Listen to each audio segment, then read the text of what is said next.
The Short Game is listener-supported on Patreon. If you'd like to support the show and join us on our Discord, head to theshortgame.net or patreon.com/theshortgame.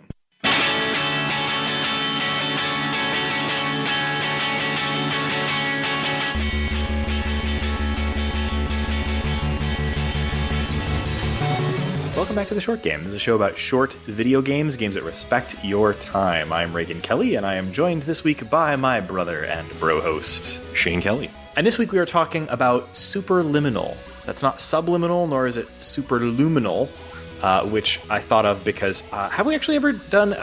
I kept being reminded of Superluminal Vagrant Twin as we were going through this. Did we ever do an episode on that? I forget. I don't think we did, but we've done damn near 5 million of these by this point, so who knows? Yeah, but I kept thinking of that with the title, but no, this is Superliminal as opposed to Subliminal. And I kept thinking about the Simpsons gag where Lisa has found out that the army recruiters are using subliminal ads, and he tells her, "We're using a 3-pronged approach: subliminal, liminal, and superliminal." And she's like, "What's superliminal?" He leans out the window and yells, "Join the army!" And I think Larry's like, "I should join the army." I don't remember that at all. But that's good. Yeah, that's not exactly what this game is doing. This game actually, I first heard about this game years and years and years ago under its original title. This is one of those games that's been in development for like over 5 years for sure. I forget exactly.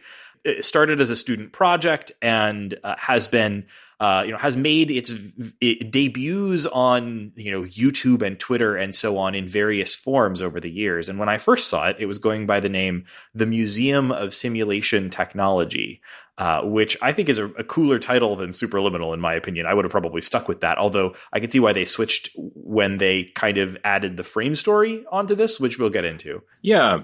It's worth pointing at the fact you're saying it debuted on YouTube, because I think there's more people out there who have seen stuff that's in this game than probably realize it. When I launched this game, I also had not made the connection to the Museum of Simulated Technology, or Simulation Technologies, whatever it's called. Yeah. But I had seen tons of clips of that shared on YouTube and Twitter and things like that over the years, I guess 5 years that this was in development. So it's kind of weird to get into a puzzle game and realize, oh, I know the solution to this puzzle because I saw it on YouTube like 3 years ago as a GIF. Yeah. Yeah. So that is kind of a weird situation that I have not found myself in before. And it felt like I had been vaguely subliminally spoiled for the game. Yeah. You kind of recognize it if you've seen screenshots, although it's also has a kind of a blandness to it that could make it kind of an every game. You could look at screenshots of this and think it was like a lost level from like the Stanley Parable or something like that for a lot of it. Yeah, that's the closest example I have. It's a lot in fact, the tone as well of the writing, although not quite as humorous as the Stanley Parable, it definitely has that same kind of, you're wandering through the world's blandest office building and encountering the impossible at every turn. So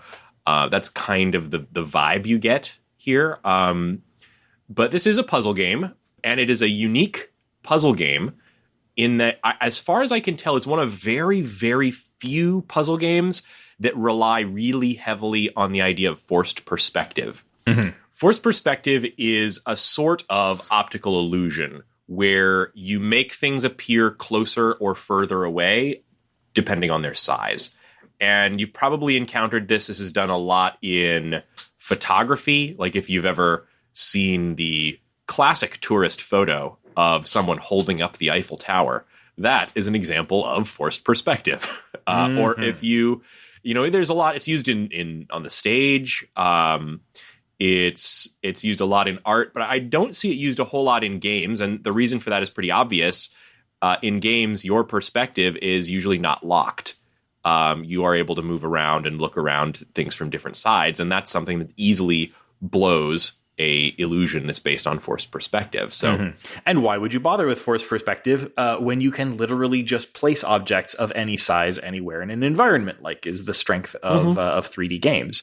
But yeah, this game plays with that for its kind of central puzzle mechanic.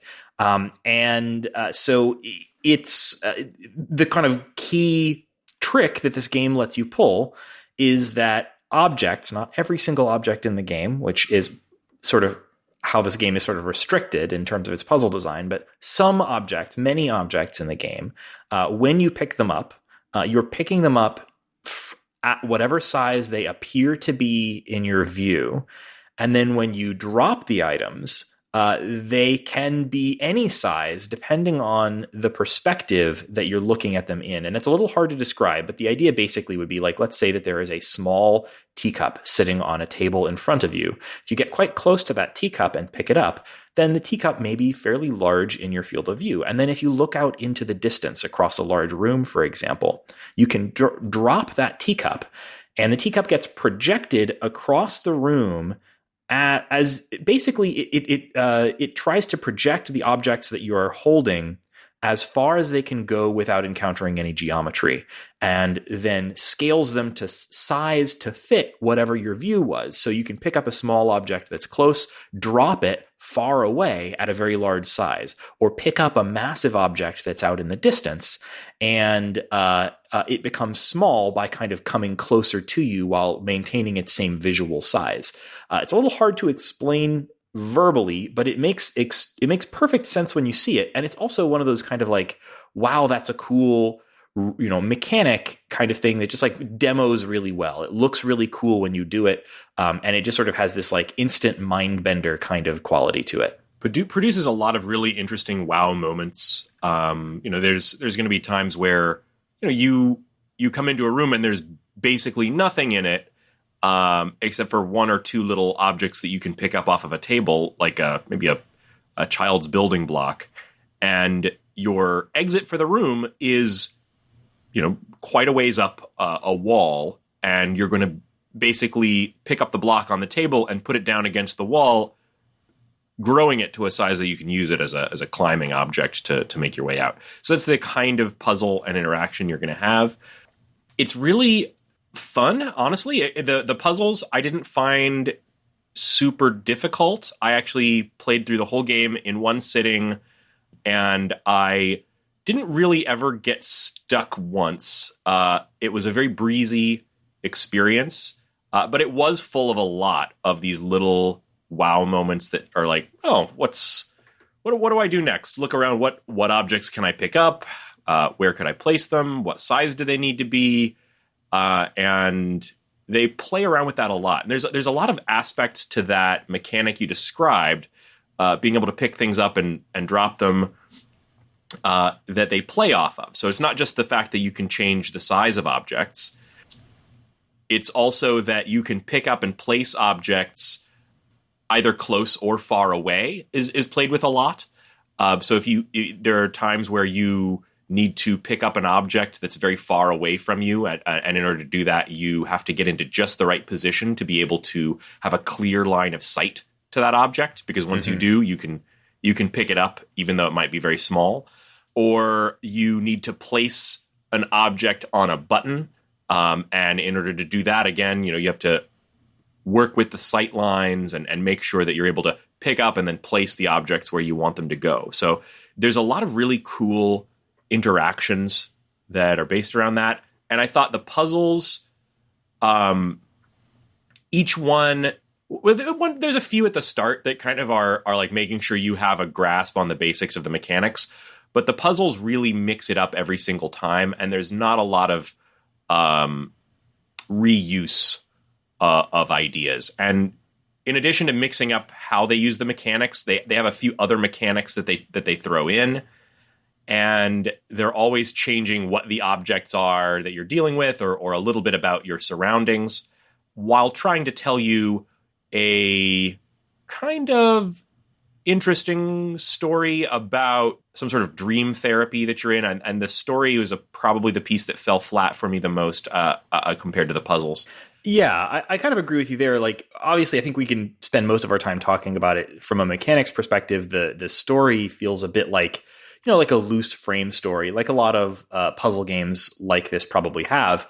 But for me, like, I was constantly comparing this with another first person sort of physics and perspective related puzzle game that I played this year, and that's Manifold Garden. Which I think, Manifold Garden, I preferred that to this game. I think they're both interesting, but like Manifold Garden had no story whatsoever, and I think was stronger for it. I don't think this game did in like I get what they were going for with the story, and they were going for a sort of Stanley Parable-ish, Portal-ish kind of like cheerful hellscape kind of vibe, like, oh, you're trapped in a to the dream, extent that there is a female robotic voice that is guiding you through some of the puzzles. Yeah, and scolding you for your inability to like complete the dream therapy correctly. It's very Portal, it's very GLaDOS.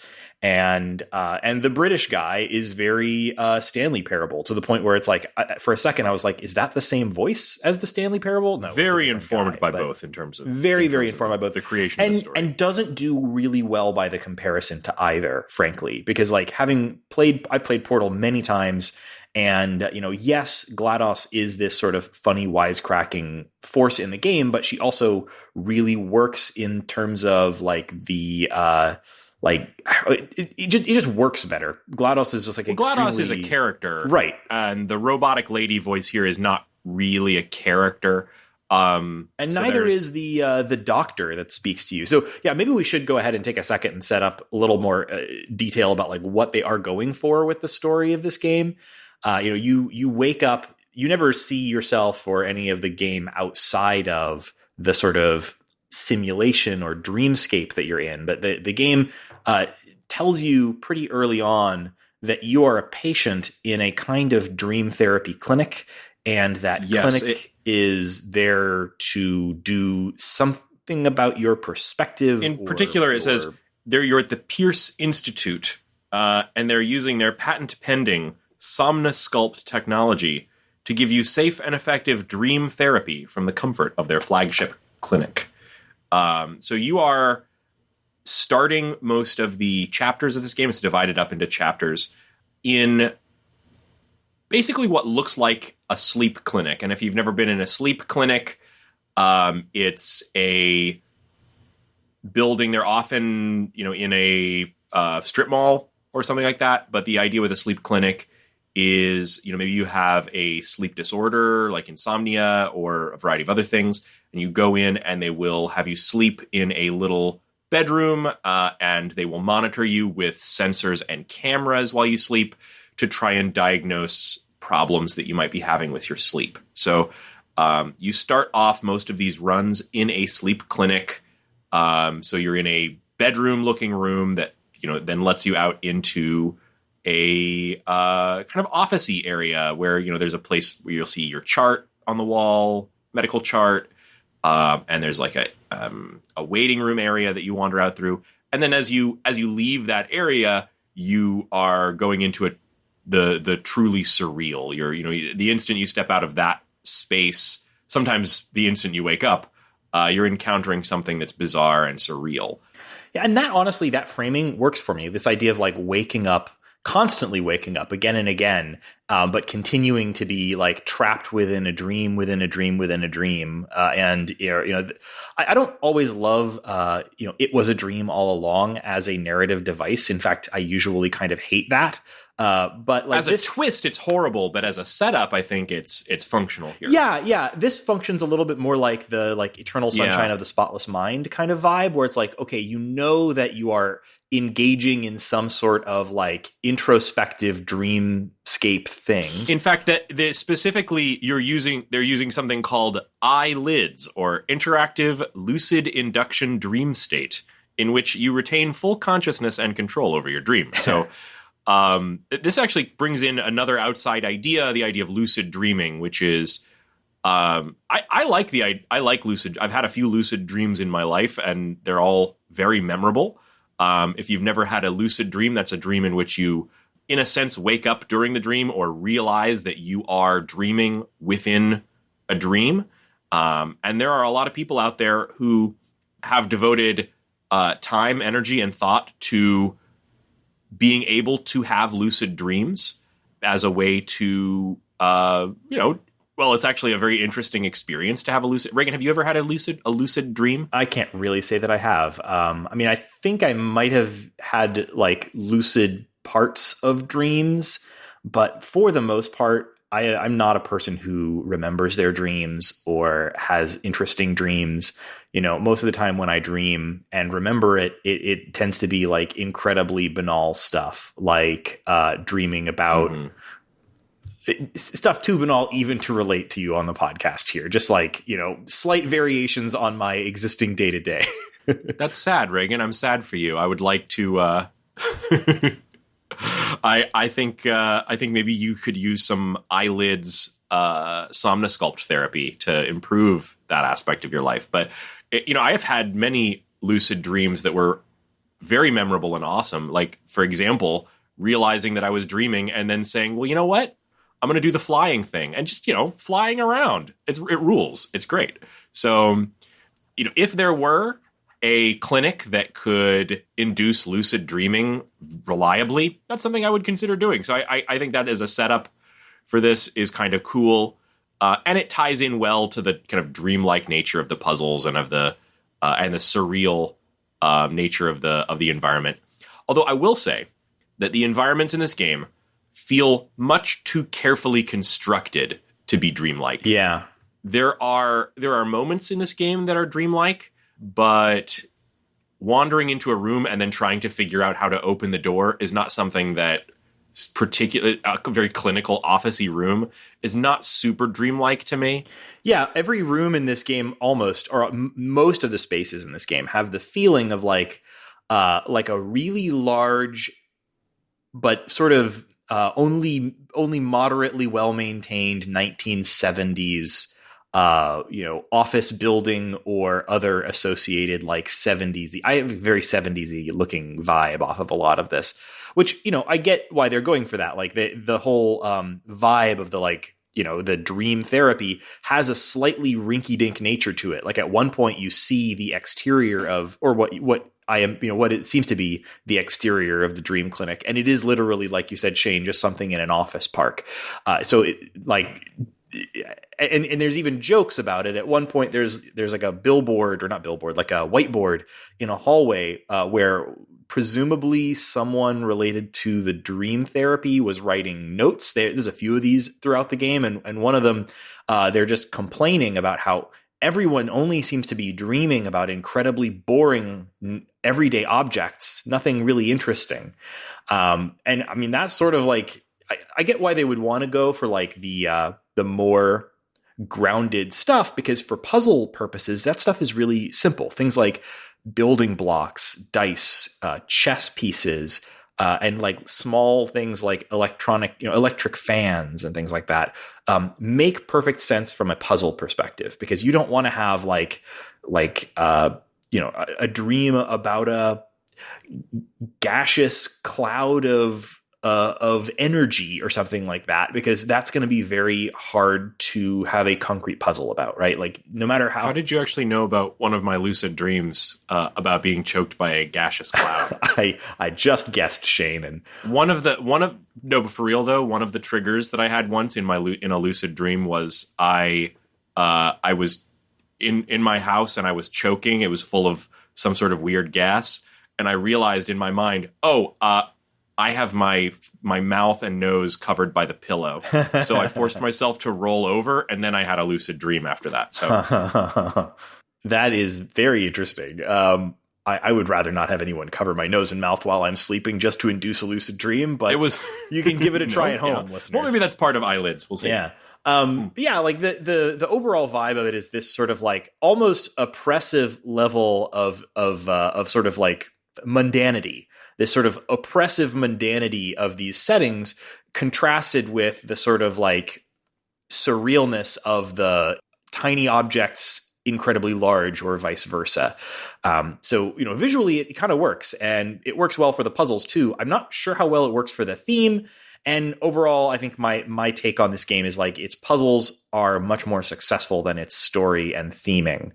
I would agree. I would say it's not bad. It's a very serviceable story. I have seen a few reviews that seemed to rave about the story, basically saying like, and it tells a powerful story, has a powerful message that's particularly resonant for our time. What? I was like, what does this have to do with our time? Our time right now is a very specific time, and it doesn't have anything to do with the. I have a hard time actually identifying what the specific message of the story is. It seems to be something about perspective and empowerment, but it didn't really land for me. So I guess I kind of agree with you. Yeah. I think towards the end, it really tries to play with the idea of like perspective not being just about, your visual perspective, forced perspective, but also just sort of about finding a different perspective on your life being the way to deal with your problems. And I mean, like, I don't know, man, most of my problems don't necessarily get better by me having a different perspective about them. They're a little more concrete than that, but hey, whatever works for you. Some of my problems would be improved by the ability to shrink or grow objects, though. Well, there we go. Yeah. Theme figured out. Yeah. We've Sherlocked it. Let's talk about some of these puzzles. Yeah, sure. You said you didn't have any real trouble getting through these. I had some real trouble with a few of them. Like I got really stumped by a couple of spots in this game. But I don't know. Let's start with like really memorable or favorite. Let me start with the very first moment in the game, which was really, I thought a good on-ramp and pretty basic, just giving you some toys to play with and seeing as you go through it. The first moment is kind of funny. You're in a small room that has like, paneled walls and, corrugated steel floor. And there's a small table on the wall in front of you as you're waking up. It tells you some of the basic controls to move around and look around and grab stuff. And behind you on a table, there's a terms of service document that you click on to sign. I'm sure waiving all of your, rights to your brain or whatever. And then when you turn back around, the door has appeared in the wall while you weren't looking at it. And this, by the way, is one of my favorite things they do in video games is create spaces that couldn't work or couldn't look this way in real life, which is what drew me to this game. I love the things that when they played with perspective that wasn't just about increasing or decreasing the size of things. Because obviously that's sort of like the main interaction you have with things. And it is fun to do. It's always fun to like take a small object and make it huge. But sometimes they play with perspective in other interesting ways, like what you just mentioned, or one that they did several times and I really liked every time was that you'll see like a pattern of an object painted on the scenery. And it's just sort of like painted against the wall. And you have to position yourself in just the right position in the room that painting, which is sort of like elongated and stretched by perspective. Yeah. Once you line up the perspective correctly, then suddenly that object goes from being like painting on the background to being like a physical object you can pick up. And every time they did that, I thought it was neat and fun. And they played with it in some interesting ways too. Like we have to move some objects around so that that painting of a thing lines up correctly, or has to do with lighting, that sort of stuff. That stuff was really cool. Anything they did totally like that was like a really good use of the perspective mechanic. It's kind of a controversial game. People have differing opinions on it, but The Witness is a game that did this and was one of the first games that I remembered doing this well, where they had some of the puzzles. Many of the puzzles were very signposted and were literally on boards in the world, but some of the puzzles you had to be in just the right spot and looking in the right place to see that the world itself had a puzzle drawn on it. I can't remember if there were times that I've encountered that kind of a trick in games before where, but that's another earlier example of like forced perspective used in a puzzle game. As you continue, the game is divided into 9 chapters. The first one is just your introduction that all has basic puzzles that are based around the kind of grabbing and placing forced perspective. The second area that you get into is called optical. And that it stops looking like an office and starts looking a lot more like a hotel. And they start to do a lot of really interesting stuff here. With like, there's some moments in that I really liked. For example, you have some hallways that, well, basically a lot of it in this area is just about optical illusions and playing with your perspective. Not always in ways that are related to puzzles, but in some ways that are just meant to subvert your expectations. Like when you first start walking through there, you come up to a door, and when you try to open the door just comes away in your hand and is now an object you're holding.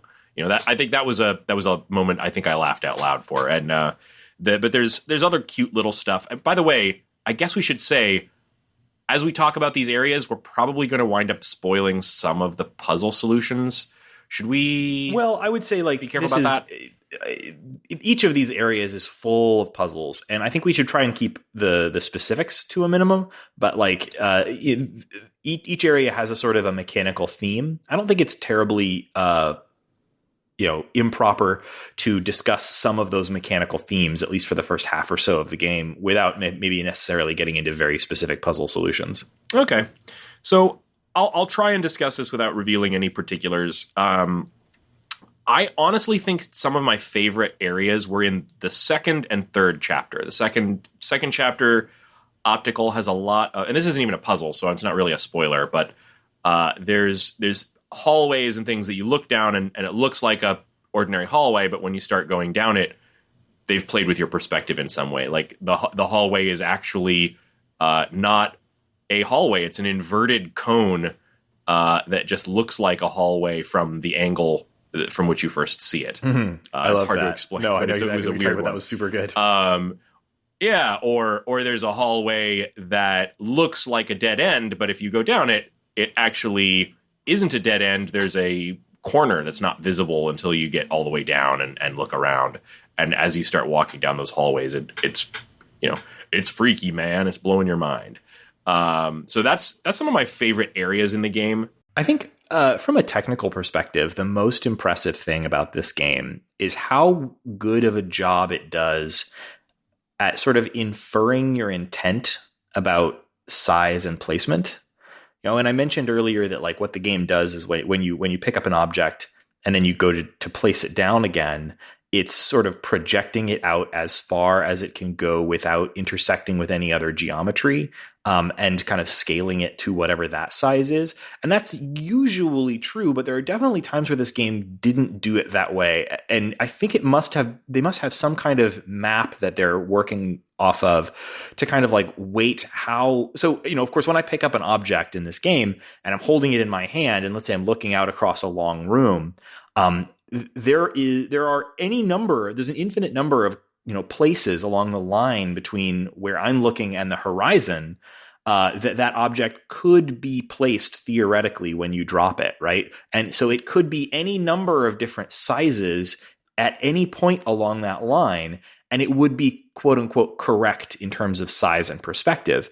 So when you drop something, though, the game does a really good job of sort of inferring like where did he probably want to place it and what size did he want it at based on that. And it's not always just like, okay, what is the farthest from the camera that we can place this object? Although it usually is sort of weighted that direction, it usually also will do things like, you know, it gives you enough space where if you place it down across the room near a wall, there's going to be room for you to walk over to it and walk around behind it and not get caught up on the wall and things like that. So like it's very smart. Oh, and if you're trying to place something like, let's say you want to place an object near a door, well, okay, it's going to try to place it where you can get close enough to that door to actually go through it. So it's really, really clever, I think, about how that specific mechanic works in a way that like, I think there's a lot more technical stuff going on under the hood here to make that work in a way that feels simple and effortless than is probably really apparent. You know, I don't think it's quite as simple as just like, what's the biggest you can make something when you drop it, if that makes sense. Yeah, there are some places where I felt like the mechanic was a little bit hokey seeming, and the place where it fails is when you get really close to the place you're trying to drop it. So like, let's say you're holding a block and then you walk all the way up to a wall. by perspective, that thing's going to be very, very small.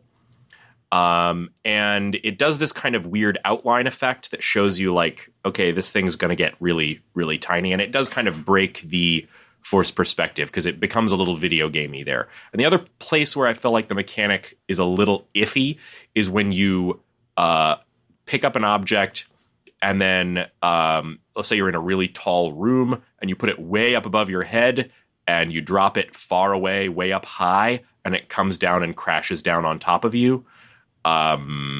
The game kind of freaks out and tries to figure it. There's a variety of different things that will happen there. Sometimes it will like push you out of the way. Sometimes you'll wind up inside the object and then the game tries to sort out what to do. So that kind of situation gets a little weird, but hey, we're talking about impossible physics.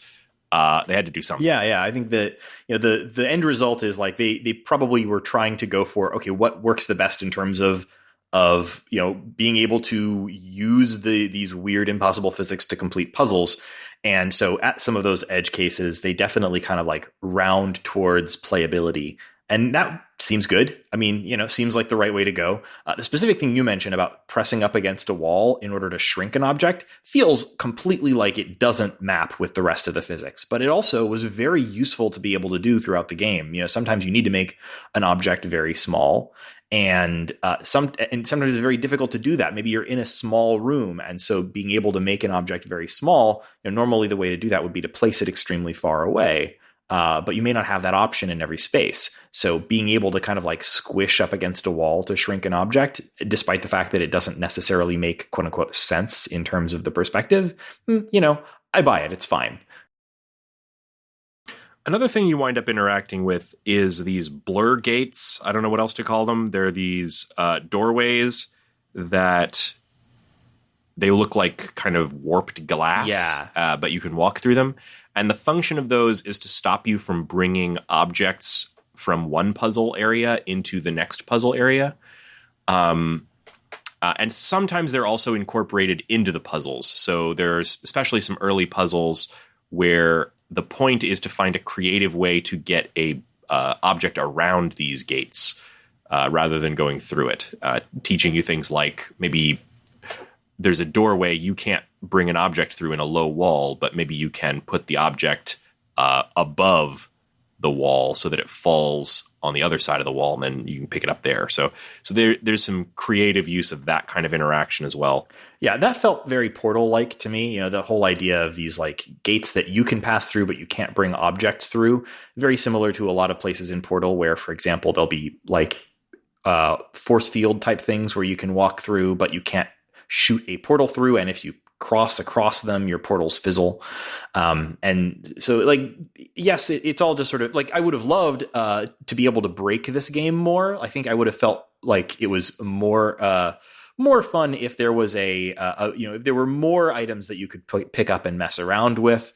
And if the spaces felt larger with larger numbers of items, that would make it harder to support the kinds of puzzles that this game is all about, though. Like just like if you had a portal gun that could shoot 10 different portals in Portal, then that might make it a lot harder to create actually challenging puzzles. Similarly here, I think if I could just pick up a soda can at the beginning of the level and shrink or grow it and use nothing but the soda can to address every challenge throughout the entire game, that wouldn't feel as interesting as the kind of variety of objects and items that you have to interact with here, and how each little area or room is kind of very custom built depending on the stuff that's available within it. I agree. Understandable, but also I do think a little bit of a loss that it's not a little bit more free about that kind of thing. I think that they also kind of shoot themselves in the foot here on that subject, because many of the places where you are given a fair number of objects to interact with in a fairly large space to just sort of muck around with the mechanic are those very early rooms. And so thereafter, everything else feels kind of locked down. In a lot of cases, there feels like to me, it felt like there was just one very clear solution to the puzzle. I would say in a lot of these rooms, I walked in, looked around at the objects, understood the solution, and left. Yeah. Yeah, especially once once you realize, oh, well, even if this room looks kind of cluttered, there's only two things I can pick up. That really like limits what your solutions are. Yeah, yeah. And I would really like for there to have been more puzzles that involved like figuring out multiple stages, or maybe some more red herrings in the puzzles, for me to figure out like, well, I've got three objects here, but only one of them is going to lead to a solution. That's something I think could have been improved. But I would say there's also something really nice to be said about just getting into a flow in these kinds of puzzles. Like it's really cool just to cruise through a game and feel like you're, oh man, I'm solving the shit out of these. Yeah. I'm really solving the shit out of these puzzles, and I'm flying through. I did beat this game in one sitting, which is something I love, and not just because we have a podcast about short games. Yeah, and honestly, like I think you have a slightly different experience than I did. I played it across 3 sittings, and it was because I got stuck twice, and those places where I got stuck felt a little silly once I figured out the solution, but like I was very seriously stuck. I'll just mention them real quick without giving specific puzzle solutions here to hopefully guide people in the right direction if you know what you're looking for. The place I got stuck the most was I think it's chapter 5, and it's the chapter where it introduces a cloning mechanic where you can pick up an object, and rather than just picking it up, every time you pick up an object, you're actually cloning it. You're making a duplicate of it. Yeah, you're picking up and instantly dropping a copy of it, right? Visually in front of where the object, right, and which is fun. I think they should have put that kind of setup earlier. That's the chapter where they deviated from the main mechanic by far the most. I don't know. How did you feel about that chapter? Well, it was fine. It was, like I mentioned, I got pretty stuck in a couple of places in that chapter. And the main reason was that when it introduces that cloning mechanic, it only introduces it relatively close up when you first see it. And so it wasn't clear to me initially that like the regular pickup object mechanic, you can do it from any distance. And because of the way the cloning mechanic works, like I realized I could do it from any distance, but but it wasn't clear to me that like when you do it, you're cloning an object that is near you. It's hard to explain why this is the case, but something about the way the perspective works with this particular cloning mechanic is that I thought that the clones were popping out of the original object, and that their location of the clone was based on the original object. But as is the case with most of the rest of the game, the location of the clone is actually based on your perspective. And it's just the fact that the way this mechanic was introduced was only ever introduced initially in places where that distinction didn't matter because you were seeing the items pretty up close. And then when I did get to start using the cloning mechanic from a little farther away, the perspective of it was very misleading. So I got completely stuck for a pretty significant amount of time on one of those levels, to the point where I had to ask Shane for tips because I was just about to give up. And I also got kind of stuck on one very specific area that I actually realized later. Like for this one, I ended up looking up a YouTube video of it. And realized in watching cheater. Yes, I know. Realized in watching this YouTube video that I think that the developer patched this particular puzzle to make it easier, and I still got pretty stuck. And that is that there is a which puzzle was that? There's a part where you get into a loop. You're going through a hallway, and depending on what you do in the the maze. Yeah, well, there's sort of a maze, but it's essentially like this little corner of hallway that you can walk through, and at one end you come to a T-junction, and on one side there is a brick wall, and on the other side there is a doorway, and if you go through that doorway, the hallway repeats, and it seemed okay. So this is the closest to stuck I got, and I'm curious about like how this worked for you, because I kind of somewhat intuitively brute forced this puzzle. I remember like, I was watching that there's something in the room that changes, and it's about going left or right, or looking left or right, right? Mm-hmm. But I don't remember how I exactly solved it. So how did you solve it? I'm going to give the puzzle solution here. Or so how did you solve it, I if guess? this is something that you don't want spoiled for you, feel free to go ahead and skip forward by maybe a minute or a minute and a half. But basically, when you come to the end of this T-junction, whichever way you look first is the direction that you can't go, it gets bricked up. So if you come to the end of the T-junction and you look left, there are bricks there. If you look right, there are bricks there. Whichever way you look first is bricked up. But there's also there's a sign that says like which way to the exit, right? There's like an exit sign with an arrow, a visual element that gets repeated all throughout the game. And you have to glance at the exit sign before you look at either ends of the hallway. And then you have to look in the opposite direction of the exit sign first, so that the direction that the exit sign is pointing doesn't get bricked up. I completely didn't understand that.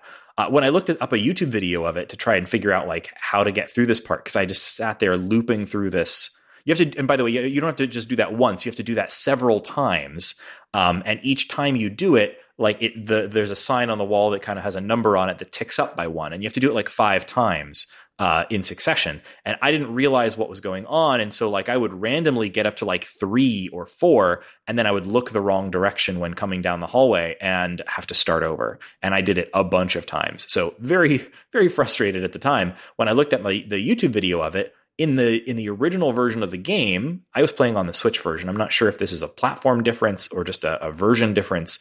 It was even worse in the original version, in that there would be two exit signs, and it wasn't that one end of the thing got bricked up. It's just that one end of the hallway was always wrong. You could go either direction. Extremely confusing puzzle, and I could see why they patched it to make it easier, and yet I still got pretty darn stuck on this one. So look out for that particular puzzle solution, because that one, I got real stuck there. Now maybe you'll be able to just like bumble your way through it like Shane apparently did, and good for you, Shane, that you did, because it was weird when I was on that one. But anyway, that was what was those that was definitely a puzzle where like I noticed the numbers were going up and then resetting when I screwed up. And I knew that it was something related to the way I looked.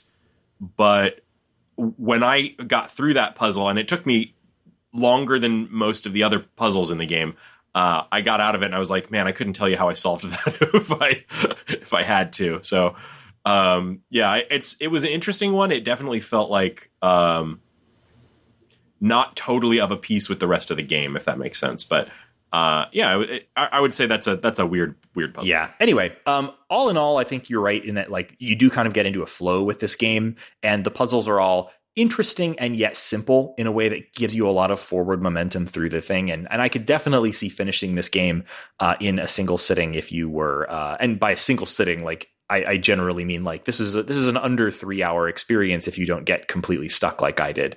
Would you guess that's about the right length, Shane? Yeah, I would say 2 hours or maybe even less. Like if you're like me and you're not particularly interested in checking every corner. And by the way, there are like collectibles in this game that are basically like, I think in every level there's tucked away somewhere in a hard to access area, there's like a blueprint for you to find. Yeah, there's things like an achievement for pulling the fire alarm in every level, that sort of thing.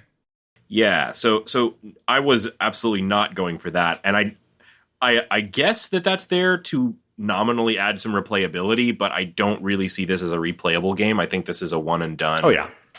Experience that's about the length of a movie, and I felt like I got a good value out of it for that. I really enjoyed the time I spent with the game, and I'll probably never play it again. I mean, isn't that the case with many of the games we cover on this show? So nothing unusual about that. I would definitely recommend checking this out if you're the sort of person that likes these sorts of puzzle games that are, mostly first person, what have you, things in the legacy of Portal. Let's talk about some comparables there. So I mean, for me, like the big ones would be the Portal games and Manifold Garden, which is probably my favorite game of this kind. Games with like first person, like abstract physics or physics that is, not necessarily related to our own world. Antechamber is another game. I don't remember if we've done that one for this show. I think we haven't, but I have played it. It's a very similar in tone, kind of 3D puzzle game.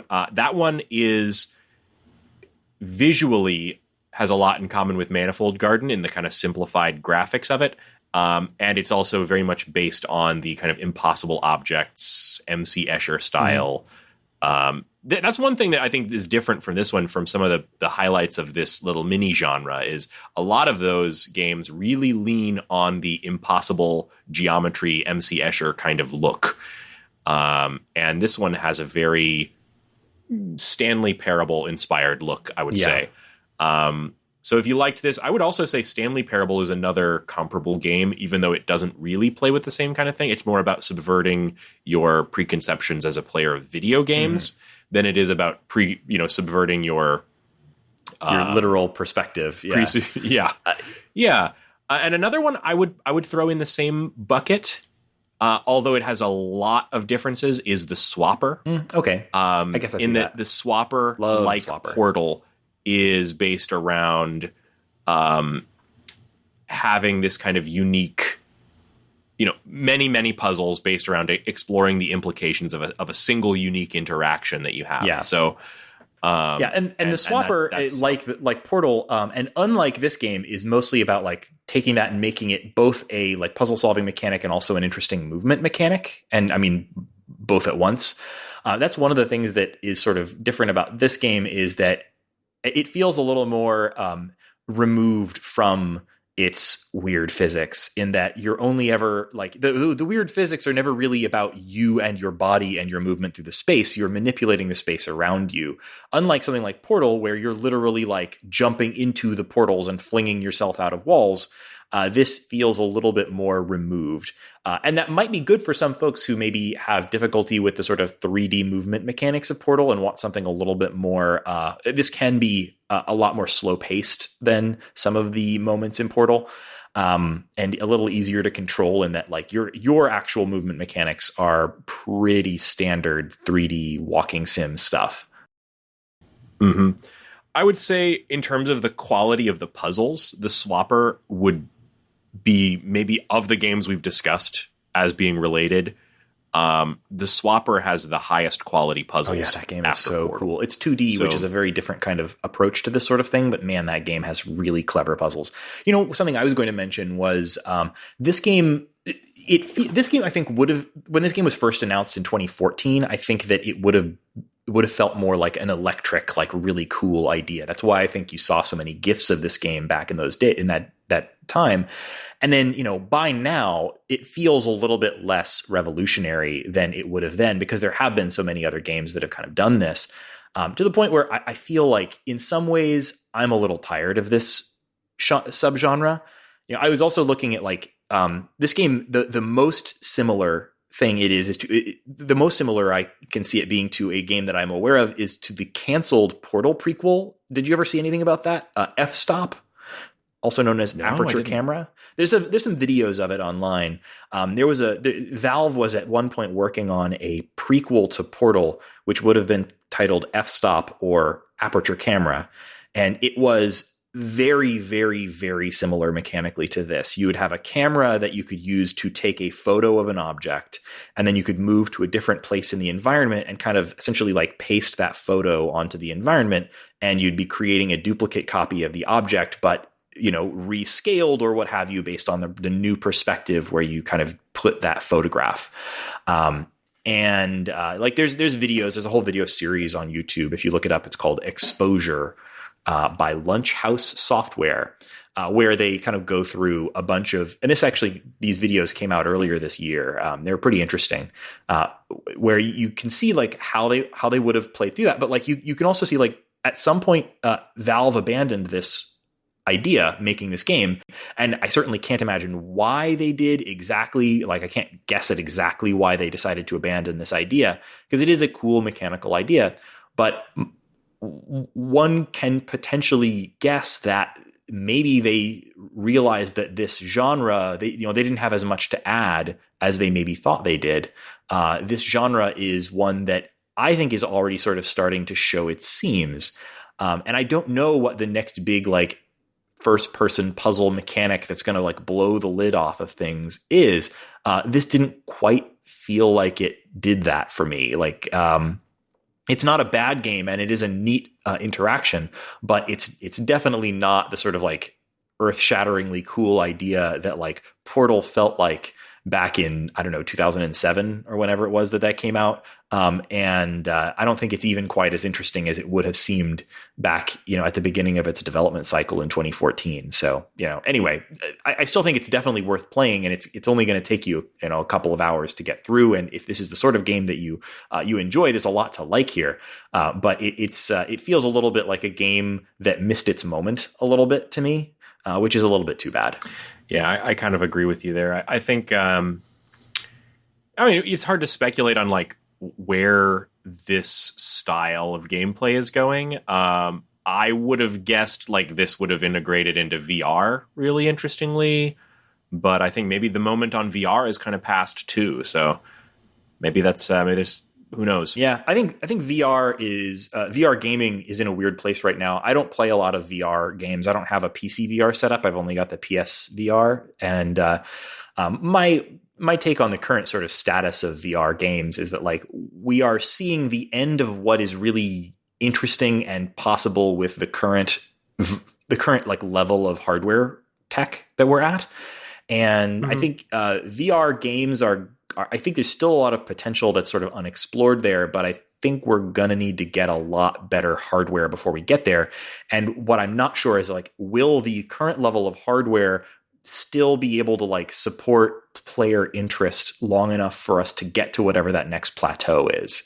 I'm not sure. And I think we're starting to see some level of like, people are getting tired of the current level that VR is at. And it's like, I don't know if people are going to be like, I don't know if the market is supporting creating new cool VR experiences at this point. We'll see. But yeah, I don't know. We'll see in a few years whether VR has like disappeared and will reemerge the next time that somebody has a big new device to sell you on. Or whether it's just going to kind of continue to be this niche of gaming that continues to have interesting, neat little experiences pop up from time to time. Yeah, I'm on record as being the big VR fan from this podcast, but even I have not fired up my PlayStation VR in a while. So yeah. I think it's probably going to be another round of hardware or something weird that time gets people back on VR. So I think we both recommend this game with some reservations, but I think it's definitely worth playing, and it's definitely worth your 2 hours or so. It's available on a bunch of different platforms, which is why we played it now. It originally came out in November of last year on PC, and at the time it was an Epic Game Store exclusive.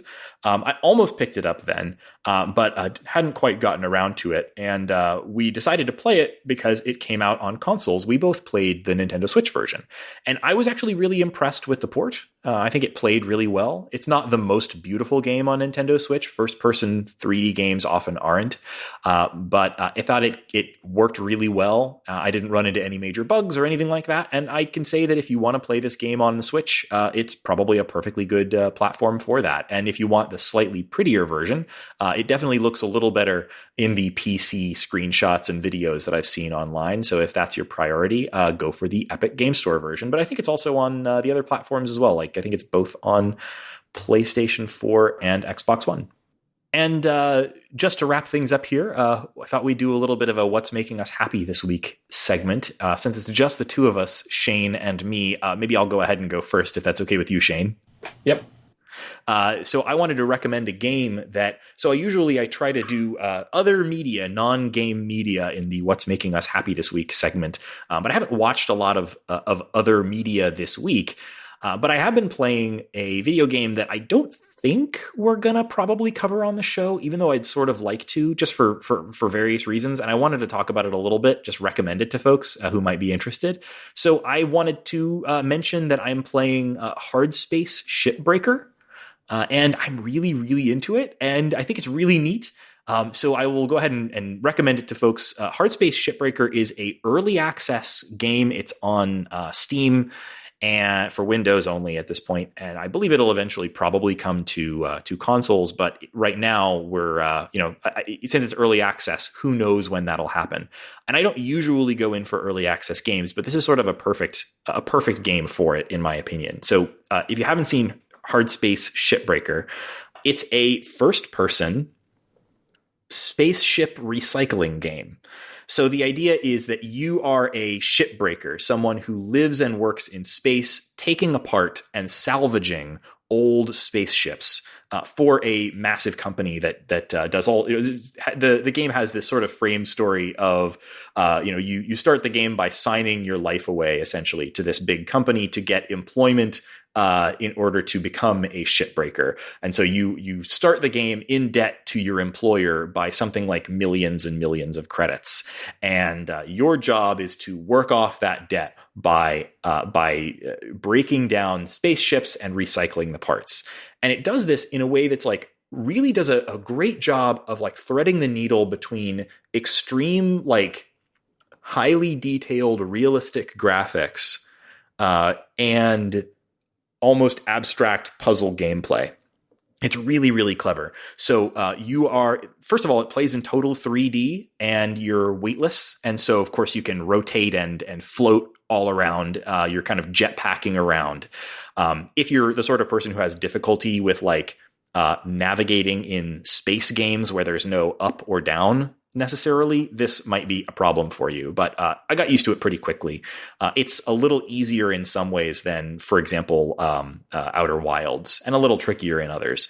But you are jetpacking around, and each sort of level, it's very level oriented. And by level, I mean like each shift, each work shift you have, your job is to take apart a spaceship. And each spaceship, they start very, very simple, like little sort of shuttlecraft, and they get progressively more complex as they go. It's made up of a bunch of different types of parts, and you have just a couple of tools. You have some sort of laser cutter, and you have a little gun that you can use to move pieces around. It's kind of like a tractor beam, and you also have a scanner that you can use to analyze the ship you're looking at. So you can go into this scanner mode and look at the parts of the ship and see how it's all put together. And the ship is put together with like panels of metal, like girders, these things called cut points, which are places where you can cut one piece off from the next. They're sort of the fasteners that hold the ship together. And then there's bits of the ship that are more important than others. So you might have a job with each particular ship that says, okay, I need to take this thing apart and I need to get its reactor, a tank of fuel, and I need to recycle a certain volume of aluminum or something like that off of it. And you have to take a look at the ship and do things like figure out, okay, how do I get inside the ship? It might be pressurized. So do I need, can I just start cutting from the outside, or do I need to open an airlock? If I open the airlock, do I need to get inside and then release the pressure from the inside using a control panel? Or can I just pop it and let the air out myself? Once you're inside, you have to look at the structure of the ship and start taking pieces off of it. And there are some parts that are really simple, like I just want to pull a big panel off the side and throw it onto the salvage barge as one big piece. And there's other parts that are more complicated. So, for example, most ships have a reactor that you need to salvage. But as soon as you pull the reactor out, it starts melting down, and you have a timer of usually just a few seconds to get that thing from the spaceship onto the salvage barge. And if it goes off, you're going to die, which means then they have to use a new clone for you, and so you're in debt for even more money because you had to get your clone replaced. So being able to do things like clear a path between the reactor and the salvage barge so that once you pull that thing out, you can get it very quickly to the salvage barge without having to like wait around opening doors or anything, becomes really, really important. And if you get really good at it, you can take one of these ships apart from the entire ship down to zero. You can take every piece off of the ship and either throw it into the salvage barge to sort of salvage it as is, into a furnace to melt it down, or into a kind of some kind of like atomic separator for certain types of objects that need to be like specially salvaged or what have you. And it's really, really fun. It's still early access, so I don't know exactly what the timeline on the early access on this game is, but I think it's the sort of perfect style of game for early access because it is so sort of level based. There's an existing campaign mode where you can go in and just start playing levels and taking apart these ships. But I don't feel like there's like necessarily an ending to the game in sight. And it's not like there's some sort of overall plot or anything. It's not like, it's a hesitation I often have with early access games is that I'm not going to play the game again once it's done. I want to play like a completed, finished version of it. But this, because it has this sort of like lengthy career mode where you're just sort of breaking down ships and making money off of that, I don't feel like there's any real like reason not to play it now. And it really is scratching an interesting itch for me. It's this beautiful 3D game that is like technically really cool. And includes all this like cool space sim flying around, while still being basically a level-based puzzle game. It's this really cool intersection of like cool 3D space game with like taking this like incredibly complex thing like a spaceship and just like breaking it down into parts and cutting it apart. It's just like this really satisfying thing. So I and every one of them is this neat little puzzle. So I definitely recommend checking it out. As far as right now, it's only on Steam. It's in early access, and it's also, I think it's like $20, which felt like a really great value, given that this feels like a really well produced game, even already in its current state. So I definitely recommend checking this game out. If you haven't seen it, just find it on Steam. It's called Hardspace Shipbreaker. That sounds like a really fun game that I probably can't play because I still haven't built my gaming PC, and I will do so soon. But yeah, I mean, that sounds like a really cool mechanic, and I love the idea of like having a really interesting tie between what's basically puzzles and like a sci-fi world building exercise. So that aspect of it seems really neat to me. Yeah, it does seem like they're planning on kind of expanding the campaign mode, and part of that seems to be sort of like the game definitely has a plot, but its plot is sort of this like background story of like worker oppression, and I'm interested to see if they go any further with that. It's kind of like over the top silliness, but it's also like very much about like for example, when you sign the paperwork at the beginning of the game to get your employment, you have to say that you have to hold your employer harmless for all sorts of things that will happen, and you're also agreeing as part of your employment contract to vote for a particular candidate that they choose in their in the next election and that sort of thing. It's this like capitalism gone mad kind of setting that I kind of like that sort of thing. So yeah. I found it, even if the frame story right now is pretty thin, I'm interested to see what they add to that. I'm into it. Little workaday space dystopia sounds fun. Exactly. Yeah. I am going to recommend, or what's making me happy this week, a movie that came out this year from the director Kelly Reichardt. The movie's called First Cow. This movie is you might know. I don't know if I've ever talked about my love for westerns on this particular venue before, but I do love me some westerns. I love classic westerns, but maybe even more so, I love the kind of revival western genre. One of my favorite TV shows, of course, is Deadwood, which I think is a great example. But then you look at, another film by the same director. Was called Meek's Cutoff, which, basically taking a modern look at the Western genre and finding new ways to kind of play things out that aren't as reliant on the black hat and white hat tropes that have lingered in the genre for many, many decades. First Cow is a kind of Western drama, and it's set in, I want to say, the American Northeast. It's like in the late 1800s. It starts off with this kind of group of fur trapper. Northwest, I should say. It's a Western. I think it takes place in Oregon or somewhere like that. Just like all these things, it almost doesn't matter that much.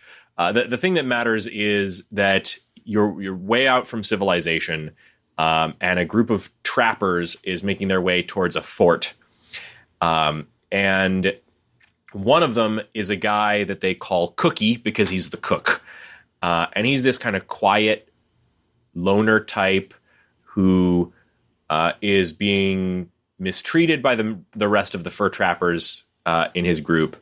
And they finally arrive at this fort where he meets a Chinese immigrant who is kind of on the run from some Russians who he may have killed one of these Russians. So Cookie, the cook, hides the Chinese immigrant whose name is King Lu, hides him for the night and helps him kind of escape. And then the rest of the film is kind of a buddy movie between these two. It's a really lovely, hard to say, like the thing that makes this movie unique really is two things. One, when you think of Westerns, you're often thinking about like an adventure story or a revenge story, and this really isn't that. This is a really sweet and kind story, and it kind of centers around this cow that the two of them learn about the first ever milk cow being brought into the territories, that's owned by this wealthy guy that's kind of the one rich guy at the fort. And unbeknownst to this rich guy, the two of them start going to his house, going to his property in the dead of night and milking his cow to get milk that Cookie then uses to bake cakes and starts selling cakes. And because there's no other source of milk in the territory, these cakes are amazing. And to these people who have not had decent food in many months, many of whom are miners who are flush with cash. So the playing out of this particular scam, the plan that they're doing, is the kind of the basis of the plot. And it's, I thought, a wonderful, kind of slow-paced, more character-based, often very funny, heartfelt story that I've never seen a Western that told this kind of a story before, and I absolutely loved it. I can't recommend it highly enough. If you like Westerns or you like things that are a little bit sweeter and kinder on the side of things. So this is a good kind of foundation of America kind of story. And it's being distributed by A24, which, by the way, I don't usually stan film distributors, but A24, when I see A24 on stuff now, usually a sign of quality to me. So I recommend it. You should check it out. That's cool. I've been wanting to check that out since you recommended it about a week ago to me, and I looked it up on Amazon, and it on Amazon. So I use Amazon Prime Video for a lot of my movie and video watching, just because it's they've got a lot of stuff on there, and when I pulled it up there, it has at the time it had 2 out of 5 stars, which is usually as bad as it gets on Amazon. Like people just apparently on Amazon just hate this movie. I do not know why. It's got like worse rating than like most of the Z grade horror crap that I watch with my wife. So I wonder why the varying opinion. Looking it up on, so I thought like, oh, that must be a bad movie. But then I looked it up here on Rotten Tomatoes, and it's getting very, very good ratings from critics. So I wonder why the disparity. Maybe just folks were expecting something different. I definitely think that that's it, because this is a movie that's it looks like it is a Western, but like I said, it's not telling the same kind of story that I think Western fans are going to expect. And I think that's probably basically what it boils down to. This is a kind of an artsy film, which is not what a lot of people go to the watering hole of Westerns for. This is a kind of a sweet, kind drama. So I think it's just a matter of audience expectations. And it's also kind of a weird thing around marketing movies today, because there's not a whole lot of movies coming out in 2020, right? And a sweet kind of sad story like this may not be what audiences are really hunting for, especially when you drop a movie, as they have here, only on the paid services. So people are kind of going into this having to have maybe seen the trailer and then having to click buy before they get into it. So it's not streaming for free anywhere. As you said, it's on Amazon, but it's also on iTunes. So I don't know. I have seen movies like this. I often wind up, when you see these movies that are on something like Rotten Tomatoes, and it says, like this one does, 95% fresh from critics, but then the audience score is 56. I tend to side with the reviewers often. I find myself closer to those, depending very much on the genre. But artsy Western, like I said, this movie is from the same director as a movie from about 10 years ago called Meek's Cutoff that I remember really enjoying. And that's one that is more kind of down the middle on a Western, but it's more of like a Western mixed with kind of a survival story. And it's based around actual events of a kind of a misfortunate bunch of people kind of making their way through the Oregon desert and running out of water. So it's more of a little bit more of a traditional Western. This is a very non-traditional Western. But yeah, so I figured I would probably like it, and it turns out I did. Yeah, I'm glad to hear it, and I will definitely check it out. Thanks for the recommendation. Also, there's just not a lot of new movies right now, so you kind of get what you got. Very true. So thank you for listening to The Short Game, and thank you, Shane, for joining me on this episode. We're coming back next week. I mentioned this last episode, and just time has meant that we weren't able to get to it this week, but next week we should be getting to Super Metroid. So we'll be doing 2 Super games in a row. We're going to be talking about Super Metroid next week. We've gotten some responses from listeners. If you have a thing you want to say about Super Metroid, you can send us your thoughts either on our Discord. That's our patron-only Discord. If you head to theshortgame.net and click the Patreon link, or if you go to patreon.com/theshortgame, you can become one of our supporters there. And all of our patrons, at even $1 a month, get access to our Discord where we chat about the games that we're playing for the show. And that's the best way to share your thoughts with us. You can do that there. Or you can find us on the web, www.theshortgame.net. And we've got a contact form, email address, all the other stuff there. We've also got Twitter @_shortgame. So we'd love to hear from you, thoughts about any short games that you think would be right for the show, or just if you want to tell us what you think about Super Metroid. That's going to be our next topic, and we would love to hear your thoughts, and we'll read some of them on the podcast. Also, thank some of our patrons on this episode. Want to send out sincere thanks to patrons Erica, Gabe Ortiz, Hacksaw Unit, Jason Harville, and Jeremiah Johnson. Thank you to all of you guys for your consistent support of the show. We really appreciate you guys. We've had some new patrons recently, and it's been great to get to know you guys too. So thanks very much for joining us. You can find me on Twitter @RayganK. That's RayGanK. And Shane, where can people find you? I'm also on Twitter @8bitshane. Thank you, Shane, and thank you to all of our listeners for listening to The Short Game.